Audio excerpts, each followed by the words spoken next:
Multimedia Elements Graphics, Image Manipulation. Images can be manipulated in a variety of ways. Four tools which can be used to manipulate an image include stretch, skew, rotate, and color adjustment. So firstly is stretch.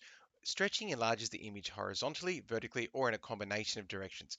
Traditionally, stretching enlarged the pixels of an image, and this caused pixelation because if we're going to make the image bigger, well, it's got fixed pixels, and thus those pixels are going to be stretched, and thus that caused pixelation. It made the image look blocky. Though these days in authoring software, they contain tools that insert intermediate pixels in the image which can retain the image's quality and resolution if it is stretched by the user.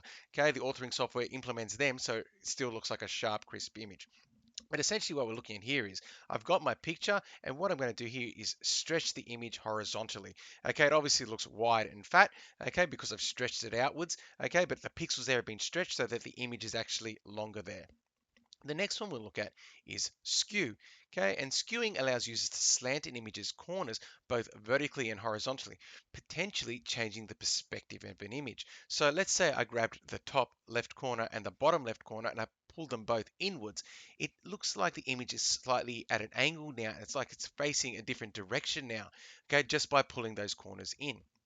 The other thing we can do with skewing is the exact opposite process, such as when I take a photo or I scan an object and it might be a bit crooked. I can actually pull the corners out so that the image is square once again, okay? And it looks like a full square, so it's straight when I actually save that image to my system. But essentially, skewing is modifying the corners of my image so that I can change the perspective to suit my needs.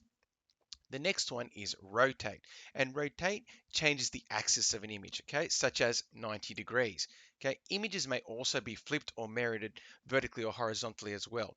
And it's not just at those fixed 45-degree angles or 90-degree angles, okay? We can do obscure angles like 30 degrees or 56 degrees, pretty much anything within the 360-degree axis. And then the final one we'll look at today is color adjustment, which modifies the tones of colors within an image in relation to the amount of RGB, which is red, green, and blue. Effects such as filters, grayscaling, and sepia may also be applied to modify the image's color. So what we'll look at here is I may remove all color and make it a monochrome image. I may make it that the image is actually grayscaled and it's actually registering the amount of colors, yet removing the color and replacing that with balances of black and white. I may make it that blue is the dominant color in my RGB, and so that's why it's a very blue colored picture.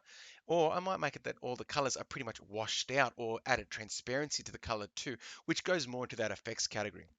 So I hope this video has given you understanding of these four tools and how they help us with image manipulation. Essentially stretch, where we stretch the image vertically or horizontally or in multiple directions. Skew, where I move the corners of an image in order to change its perspective.